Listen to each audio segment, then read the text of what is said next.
সারিকাতু ফাকতাউ আইদিয়াহুমা।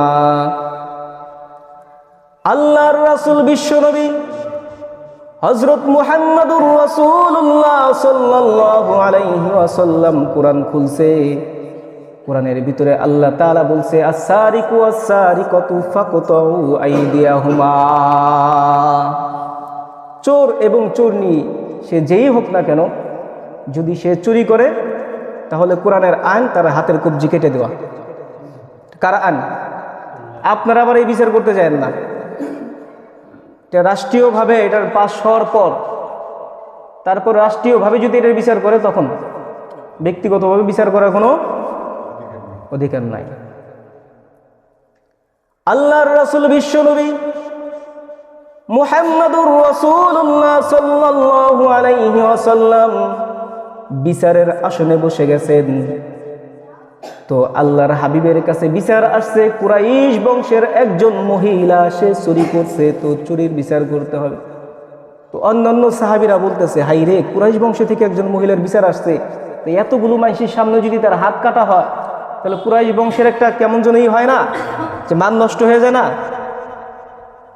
এবার অন্যান্য সাহাবী যারা আছে, আবু বকর, ওমর, উসমান, তো এরা সুপারিশ করার জন্য একজন ছোট বাচ্চাকে নিযুক্ত করলেন, যে আমরা তো আল্লাহ রাসূলের সামনে গিয়ে সুপারিশ করতে পারবো না, কেননা কোরআনেই তো আছে আস-সারিকু ওয়াস-সারিকাতু ফাকতাউ আইদিয়াহুমা।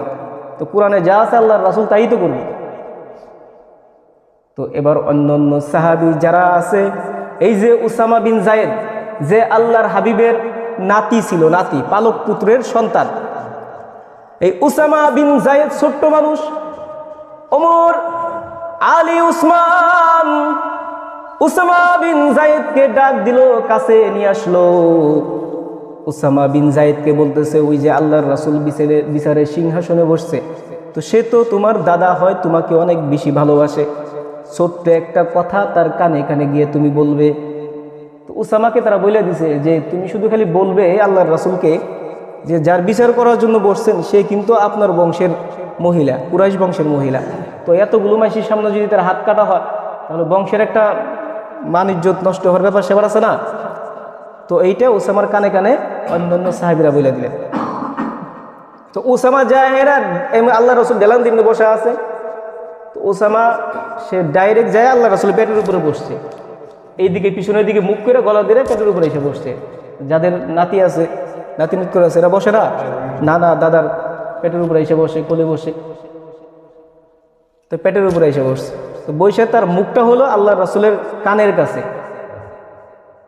তো কানে কানে বলতেছে যে দাদা, তো আপনি যার বিচার করার জন্য বসছেন মদিনায়, সে কিন্তু আপনার বংশের একজন মহিলা, তো বিচারটা একটু সহজ করা যায় না?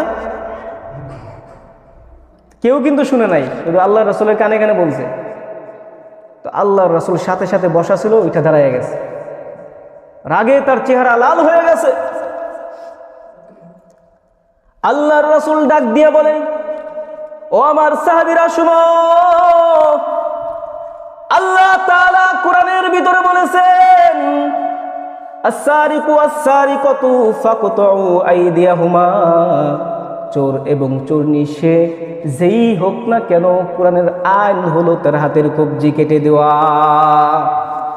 এখানে যদি এই কুরাইশ বংশের মহিলা না হয়ে আমার নিজের সন্তান ফাতেমা হইতো, যদি কুরাইশ বংশের মহিলা না হয়ে আমার নিজের সন্তান কলিজার টুকরা ফাতেমা রাদিয়াল্লাহু তাআলা আনহা হতো, আমি আল্লাহ তাআলার রাসূল ইনসাফ কায়েম করার জন্য, কোরআনের আদেশ মান্য করার জন্য আমি আমার মেয়ের হাতের কবজি পর্যন্ত কেটে দিতাম।